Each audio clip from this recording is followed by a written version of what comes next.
Well, first of all, nobody saw this coming. I certainly didn't see it coming. He made the registration by, I think, several minutes. He got the last two signatures, you know, right at the death. Is it generated around grievances that are particularly felt by the young? I think so. If you look at housing, for instance, I think in the early 1990s, 2/3 of people between 18 and 35 were homeowners. By 2025, that's going to be less than 40%. So we're seeing huge structural change in the British economy since 2008. That's now beginning to find a political overhead. I think we're only at the beginning of that. Corbyn might not even win this. But I think something really significant is happening. That might mean the Labour Party moves in a significantly leftwards direction. It might mean the generation of a new party. I think it inevitably means the breakdown of the union, because young people north of the border see the SNP as their great chance for political transformation and change. So, yes, it's a significant feature, but I don't think it's the only reason why he's doing so well. You have to remember the trade union movement in Britain in the early 1980s, strongest in the world. 15 million members. Those people are still alive. They still remember Thatcher. They still remember the miners' strike. They still remember Wapping and Murdoch. And for the first time, possibly in 3 decades, they are as enthusiastic as anybody as well. So.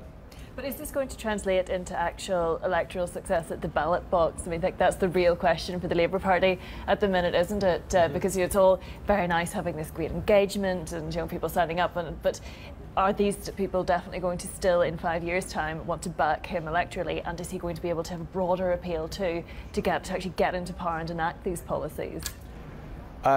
Big question. I think one of two things is going to happen. Either he makes Labour absolutely unelectable. You'll see something like a one-party state in Britain for the next 10 years. Or I think we're going to see just a shift in the overall political debate, what's called the Overton window. And that will move significantly leftwards, even if he loses the next general election. For what it's worth, I think he will inevitably do better than Ed Miliband. He would inevitably take some seats back off the SNP. He'll take some UKIP voters back. Would it be enough to be the biggest party in Parliament? I don't know. But if you look at, for instance, Al Gore 2000, Obama 2008, what changes? It's a 6% increase in turnout. Now that's what basically Corbyn would need to win. Will that happen is obviously a huge question, and it's down to the people who are currently joining the Labour Party. It's 600,000 people registered to vote. The party now had 200,000 members before May. If that kind of momentum carries on for the next 5 years, I think anything's possible.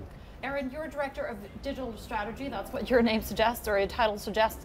To what extent has Corbyn really gotten help from social media so far over the last couple of weeks? I mean, we know even at Miliband, he had a major following. A lot of people wanted to take selfies with him, so you can't say that he didn't. Russell Brand. Absolutely. So you can't say that he failed in that respect. So how much better is Corbyn doing? Well, there's an American audience, I'm assuming, that watches this show. If you look at Howard Dean 2003, actually Britain's yet to have a candidate as powerful with digital media as Howard Dean and his head of political strategy, Joe Trippi. Nobody in Britain's actually imitated that hitherto. You had Blue State Digital comes out of that. They're behind the Obama campaign in 2008. Nothing like that's happened. We're seeing actually a really significant online campaign around Corbyn. Why is that? Because actually it's a very malleable, amorphous, open campaign. It has to be, because they've got no resources, they've got no money. So they have to be open to the kinds of permeability that digital media loves. So he's got this huge support, but it's not a hierarchical, centralised network that's overseeing it. It's because they're so resource poor that they have to be open to the kinds of media that are now powering them to the top.